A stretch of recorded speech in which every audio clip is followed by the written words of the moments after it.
জলবায়ু পৰিৱৰ্তনৰ বাবে ৰঙাপাৰা অঞ্চলত যথাসময়ত পৰ্যাপ্তভাৱে বৰষুণ নোহোৱাত বিৰূপ প্ৰভাৱ পৰিছে ক্ষুদ্ৰ চাহ বাগিচাত।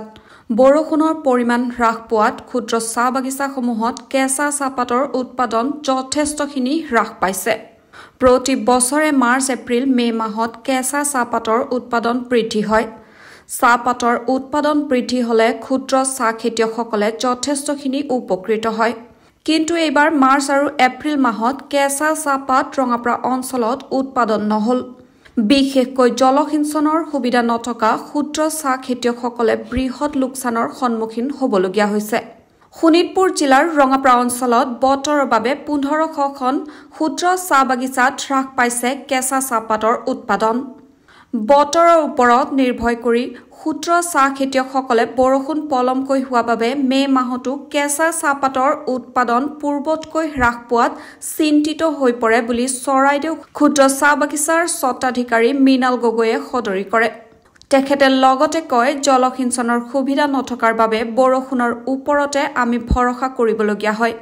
অঞ্চলটোত চাহ খেতিৰ সৈতে জড়িত থকা ক্ষুদ্ৰ খেতিয়কসকলৰ চৰকাৰে জলসিঞ্চনৰ ব্যৱস্থা আৰু প্ৰযুক্তিগত সহায় আগবঢ়ালে যথেষ্ট পৰিমাণে উপকৃত হ'ব। অৱশ্যে ৰঙাপাৰা অঞ্চলত বিগত কেইবাদিনো ধৰি বৰষুণৰ পৰিমাণ বৃদ্ধি পোৱাত চাহ বাগিচাত কেঁচা চাহপাত ওলাবলৈ ধৰা ক্ষুদ্ৰ চাহ খেতিয়কসকলৰ মুখত হাঁহি বিৰিঙি উঠিছে। আমাৰ ৰঙাপাৰা অঞ্চলত 1500 চাহ খেতিয়কে নিৰ্ভৰশীল চাহ খেতিৰ ওপৰত, আৰু তেওঁলোকে ইয়াৰ ওপৰত 1500ৰ লগতে তেওঁলোকে এভাৰেজ 10জনকে ধৰিলেও আমি 15000 আমি শ্ৰমিকক আমি পোহপাল দিয়া আছোঁ। আৰু আমাৰ ওপৰত উৎপাদনৰ ওপৰত ডিপেণ্ড কৰি যিহেতু 52% কেঁচা চাহপাত আমি উৎপাদন কৰোঁ, 52% চাহৰ ওপৰত ডিপেণ্ড কৰি কাষৰীয়া চাহ বাগিচাৰ ফেক্টৰীসমূহ তেওঁলোকে এটা বেলেঞ্চত ৰাখিব পাৰিছে। কিন্তু এইটো সময়ত যোৱা আমাৰ যিটো নেকি বৰষুণৰ আমাৰ হ'ব লাগিছিলে, বিশেষকৈ ডিচেম্বৰত আমি যিটো বৰষুণ পাব লাগে, তাৰপিছত আমাৰ ধৰক মাৰ্চলৈকে মাজে সময়ে যিটো বৰষুণ পাব লাগে, সেই বৰষুণটো নোহোৱাৰ ফলত চাহৰ ক্ষেত্ৰত চিৰি বৃদ্ধিৰ কাৰণে যিটো তাপমাত্ৰা আৰু বৰষুণ এই দুটা কম হোৱাৰ কাৰণে আমাৰ উৎপাদন যথেষ্ট হানি হৈছে, আৰু চাহ বৃদ্ধিত আমাৰ যথেষ্ট কম হৈছে। তাৰ ফলত উৎপাদন যথেষ্ট কম হোৱাৰ ফলত আমাৰ খেতিয়কসকলে যিটো পাব লাগে উৎপাদন মে'লৈকে, তাতকৈ আমি 15 পৰা 20% কম পাইছোঁ। আৰু ইয়াৰ ওপৰত নিৰ্ভৰ কৰি যিসমূহ ফেক্টৰী চলি আছে, এই ফেক্টৰীসমূহ আমাতকৈ যথেষ্ট কম।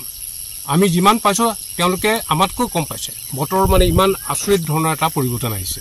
আৰু এই ক্ষেত্ৰত আমি আশা কৰিছোঁ যে অসম চৰকাৰে বিশেষকৈ কৃষি বিভাগৰ জৰিয়তে বা টিৰ বৰ্ডৰ তেওঁলোকে বিভিন্ন আঁচনি, যিসমূহ আঁচনিৰ জৰিয়তে চাহ খেতিয়ক পানী যোগানৰ সুবিধা হয় তেনেসমূহ প্ৰদান কৰিব লাগে। আৰু আমাৰ খেতিয়কসকলক উন্নত মানৰ প্ৰকৃতিৰ ওপৰত নিৰ্ভৰশীল খেতিটোক তেওঁলোকে জলবায়ুৰ লগত সামঞ্জস্য ৰাখি কৰাৰ পদ্ধতিসমূহ ভাৰতীয় চাহ বৰ্ডৰ আৰু উত্তৰ প্ৰদেশ চাহ গৱেষণাখণ্ডে আগবাঢ়ি যাতে আমাক সহায় কৰে, তাৰ প্ৰতি মই অনুৰোধ জনালোঁ। News desk, news wide Assam.